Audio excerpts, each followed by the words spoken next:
Hi, friends. Today I want to talk a little bit about the interplay between the nervous system and communication. I like to say the nervous system is like a volume dial, and it can be turned up or turned down, or it can be set at that exact right volume. So when we're in a heightened state of arousal, the nervous system is like it's turned up, and that's when we are ready to fight or flee or feeling really agitated. And when it's turned down, this is when we maybe are feeling um, disassociated, or maybe when we're in more of a freeze state. But the nervous system can also be at a volume that is just right. And when it's just right, we feel prepared to sleep, digest, and do some of these automatic processes that our body needs to do in order for us to survive in a healthy, lovely place. One of the other things that happens when we're in this just right position is that we're in a better state to communicate with other people. So when we're in this just right position of our nervous system, research shows that we actually are better at communicating subtle differences in how we feel to other people. So as we have conversation with other people, there are all kinds of little muscles that move in our face that indicate what emotions we're feeling. There's also muscles that move in our ears that help us hear the difference in tone of voice in other people. And there are changes that we indicate in our tone of voice to tell people if we're angry, our voice might get more tense and thin. If we're happy, our voice can get elevated, excited. We might whisper when we're angry. We might get loud if we're angry, or loud in a different way if we're happy or excited.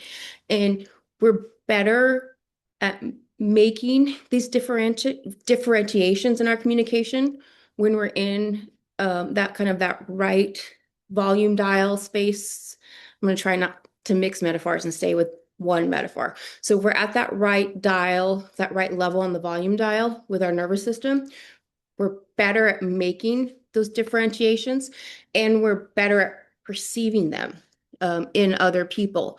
And so we when we can relax our nervous system and regulate our nervous system, we're more primed for communication with other people, which is ideally where we want to be when we go about in the world, because humans are social creatures. We like to interact with others. What our nervous system does for us when we go into this fight or flight system or freeze system, it helps us avoid predators essentially and helps us stay alive, right? So in modern life, say you're out walking your dog and you think you maybe hear a coyote in the bushes.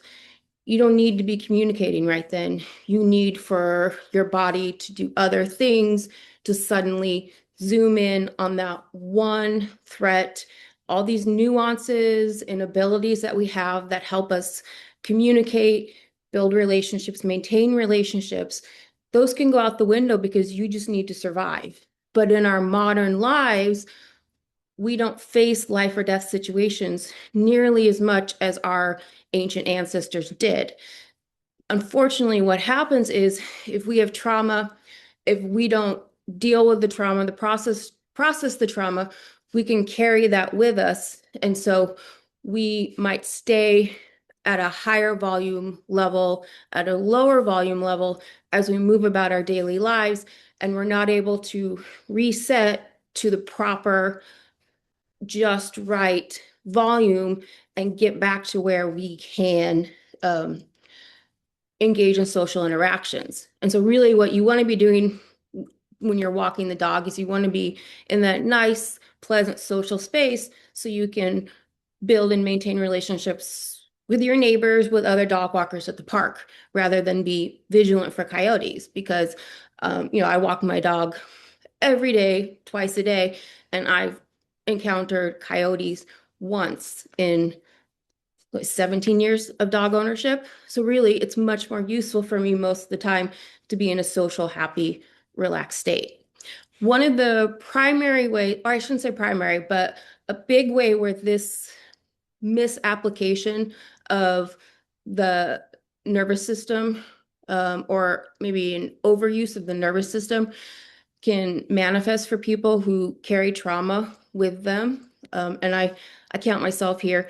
I work on this a lot, but this is something that I have struggled with in the past is those of us who have trauma sometimes have a hard time identifying neutral faces correctly. So we might see somebody walking around the world with a perfectly neutral facial expression.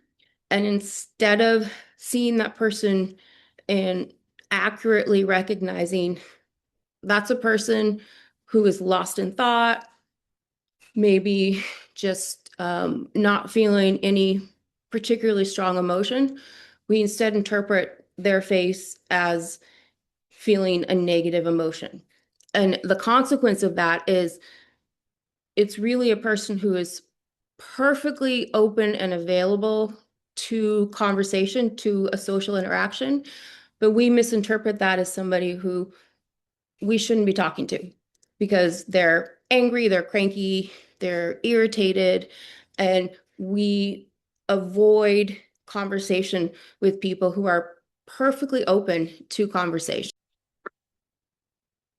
So the way I got better at recognizing neutral facial expressions was simply to practice. So I started by looking at photos of neutral facial expressions. So let's do that. This is a neutral facial expression, and you can see that the eyebrows are pretty relaxed. There's no real activation. They're not moving up or down from where they would sit naturally. The mouth is pretty natural, just laying where it would normally be. You're not seeing the cheek muscles move or activate in any way. Um, Here's another neutral facial expression. So you can see the difference in a couple of different age groups, a couple of different genders. And as I said before, anytime you're looking at nonverbal behavior, you don't 100% know what's going on in somebody's emotional state, but it does give us a decent framework for what is happening with somebody. So let's look in contrast at angry. So here's an angry face, and these are younger people. So we're changing the age group here a little bit, but you can see there's a lot more activation in the face when somebody's angry. So when somebody's angry, their eyebrows are probably going to go down and in, or sometimes they flatten out and just get tense and lay down. Um, and then a lot of times the mouth will either go down slightly and pull back, or you will see the teeth bare a little bit.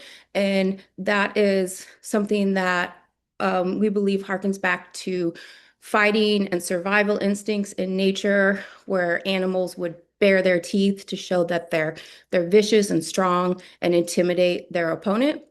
But if we compare this to the neutral face, there's a lot more going on in this face. So I'll show the neutral face again, so you can see how different they are. Okay, and let's look at a bored face. So even bored, which is not a real activated emotional state, there's still even a little bit more going on. So the eyebrows go down a little bit, and then you see the mouth is moving down ever so slightly, and there seems to be some relaxation in the muscles of the cheeks. And we're also seeing more activation in the body posture. So one thing that happens when we're really relaxed is our body posture goes asymmetrical. So um, one way that we might be able to sense if somebody is more relaxed in a situation is their body posture goes less even, less same on both sides of the body, right? So one shoulder might be higher, one arm might be doing a different thing than the other. When we see people really rigid or both sides of the body are doing the same thing, it's a good indicator that there's more tension in their emotional state or more stress for whatever reason. Again, the nonverbal doesn't tell us exactly what's going on, but that's maybe one of the signposts that we can see for something, some kind of indicator. Um, and then the one that I think I mostly confused with neutral face and worried about when I was thinking about approaching people publicly was around irritation or just kind of annoyed or just, for whatever was going on, they're having a bad day, they're not in the mood to be approached. So this is what an irritated face looks like. And if we look at them in isolation, you can see it's very different than the neutral face, right? Somebody who's irritated, their eyebrows are doing something pretty similar to angry, where it's lower, closer to the bridge of the nose, and higher, closer to the outside of the eyes. And really distinctive, you see a mouth that is consistent with the emotion contempt, where one side of the mouth is higher than the other. And that really is an indicator of some kind of contempt happening inside inside emotionally. The crossed arms, I think, could go with irritation, but I don't know that that's a 100% indicator of irritation. There's lots of reasons why we might cross our arms. But you can see this is, I'll pull back up the neutral. This is the neutral face again. And again, it's very, very different.